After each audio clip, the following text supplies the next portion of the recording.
Hay gente que dice que el anticristo viene de Europa. Puede venir de Europa, puede venir de Sudamérica, puede venir de África, de donde quiera que venga, pero tiene que ser judío. Porque los judíos no van a recibir entre su pueblo a un Cristo, porque ellos están esperando al Cristo, al Mesías. Ellos están esperando al Mesías.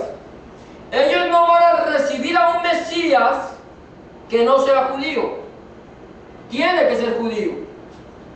Yo siempre he creído que el anticristo va a imitar todos los pasos que dio el Señor Jesucristo, que van a ser igual que el Señor Jesucristo. Bueno, hermana, la Biblia no nos dice que van a ser como el Señor Jesucristo, que van a ser de una virgen o esto, ¿cierto? Pero es lo que ellos esperan. Ahora, Dice la Biblia. la Biblia dice, sí, hermana. Ahora, ¿qué va a pasar? Lo que ellos están esperando es que ellos lo que están viendo, ellos esperan un Mesías que les venga a dar paz total. La paz total es prosperidad económica, es fin de conflictos bélicos, es todas estas cosas que uno quiere tener. Ahora, mire, la Biblia dice que Dan es una serpiente junto al camino. ¿A quién representa normalmente la serpiente en la Biblia? Satanás.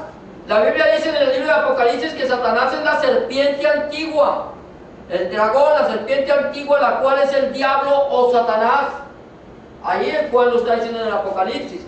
Ahora está diciendo, mire, Dan gobernará su pueblo y Dan es una serpiente junto al camino, una víbora.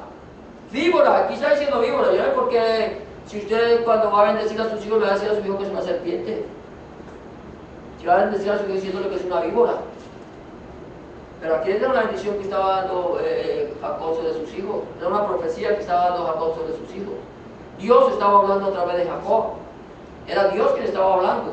Ahora dice que es serpiente junto al camino, víbora junto a la senda que muerde los talones del caballo y hace caer hacia atrás al jinete.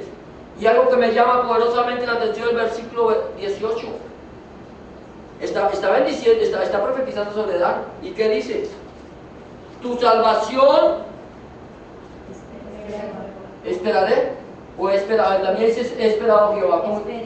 Esperé. Tu salvación esperé, oh Jehová. Está hablando sobre Dan, está profetizando sobre Dan, pero al final dice, como que se retrae Jacob y dice, tu salvación esperé. ¿Qué estaba viendo Jacob cuando estaba bendiciendo o profetizando sobre Dan? Para verse como retraído a decir, tu salvación esperé, Jehová. Estoy esperando. ¿Por qué? Porque hay algo que está pasando por Dan. ¿Y por qué la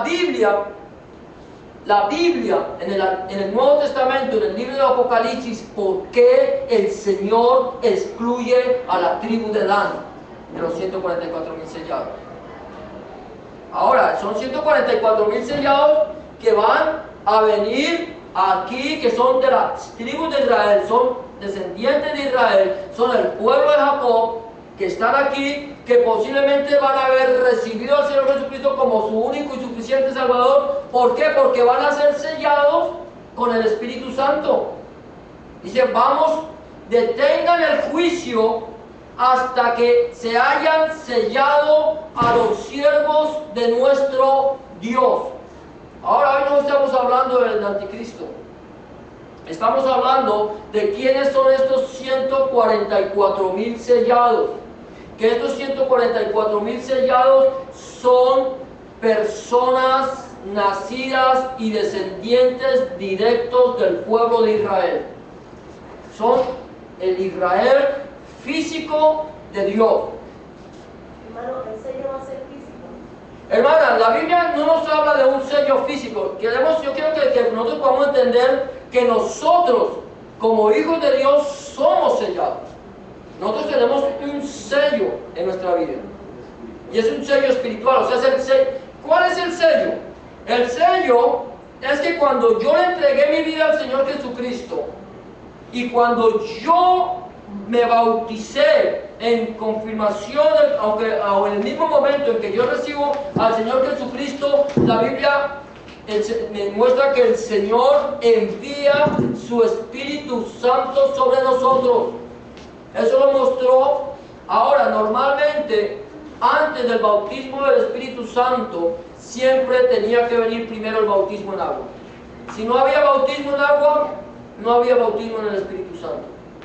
Solamente hubo una excepción, que cuando Pedro estaba predicando con Cornelio, en la casa de Cornelio, vino el Espíritu Santo sobre los que estaban escuchando y profetizaron, fueron llenos de la gloria de Dios. Pero ¿por qué razón? Porque Pedro tenía que entender que la salvación no era solamente para los judíos. Por eso cuando estos son bautizados por el Espíritu Santo, Pedro dice, ¿quién puede impedir que estos sean bautizados en el agua? Vino el bautismo en agua. Ahora, nosotros entendemos porque el apóstol Pablo dice que las arras las arras nuestras es el sello del Espíritu Santo, las arras de nuestra salvación. O sea que cuando yo recibo al Señor Jesucristo, el Espíritu Santo viene sobre mí y yo soy sellado. ¿Qué es lo que significaba el sello en la época del Antiguo Testamento y aún del Nuevo Testamento? Era un signo de pertenencia, de propiedad. Cuando tú comprabas algo, se le ponía un sello y eso indicaba que eso que tú habías comprado te pertenecía. Ahora, cuando el Señor nos compró a nosotros, nos puso el sello de su Espíritu Santo, dando a entender que nosotros somos pertenencia de Dios. Nosotros ya no le pertenecemos al mundo, no le pertenecemos a Satanás porque le pertenecíamos a Satanás, pero fuimos comprados por precio, así como decía el hermano Alejandro ayer, ¿cierto? Nuestra comunicación se había cortado por el Señor por falta de pago, ¿cierto? No teníamos cómo pagar la deuda, pero Dios pagó la deuda y hubo una conexión inmediata. O sea, nosotros ya fuimos sellados, pero el Señor Jesucristo nos compró, nos lavó con su sangre y nos selló con su Espíritu Santo. Ahora, ¿qué es lo que va a hacer diferente a estas personas? Lo que hace diferente a estas personas es que precisamente están llenas del poder del Espíritu Santo. Y el anticristo no los va a poder tocar. ¿Les va a hacer la guerra? Sí. ¿Los va a perseguir?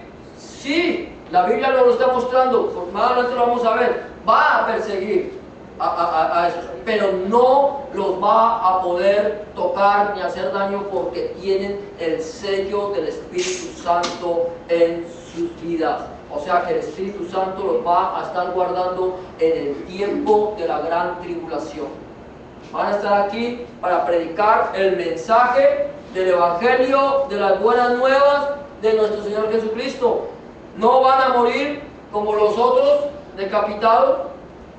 No van a, ¿por qué? Porque ellos están guardados por el Espíritu Santo. Son los únicos. Los otros van a tener que entregar sus vidas por causa. Pero mira lo que sigue diciendo. Está hablando de los 144,000, pero más adelante nosotros podemos entender que estos 144,000 son las primicias del pueblo de Israel, porque el pueblo de Israel será salvo. La Biblia dice que el pueblo de Israel será salvo. Después de que pase el tiempo de la gran tribulación, vendrá el libertador y ellos serán salvos. Muchos tendrán que morir. De ese pueblo, muchos tendrán que morir por causa del Evangelio del Señor Jesucristo. Muchos tendrán que morir porque van a rechazar, cuando se den cuenta que este hombre, porque el Señor Jesucristo dice, mire, yo he venido en el nombre de mi Padre y ustedes no me reciben. ¿A quién les está hablando? Al pueblo de Israel. Dice, pero vendrá uno que vendrá en su propio nombre y a ese recibirán. A él que vino en el nombre del Padre, siendo Dios y viene en el nombre del Padre y no lo reciben. Vendrá uno que vendrá diciendo que es Dios sin ser Dios y a ese recibirán. El anticristo será que cuando él venga. Pero entonces mira, luego sigue diciendo más adelante, en el versículo 9 dice, después de esto miré y vi una gran multitud, la cual nadie podía contar, de todas las naciones, tribus, pueblos y lenguas. Estaban delante del trono y en la presencia del Cordero, vestidos de ropas blancas y con palmas en sus manos, clamaban a gran voz.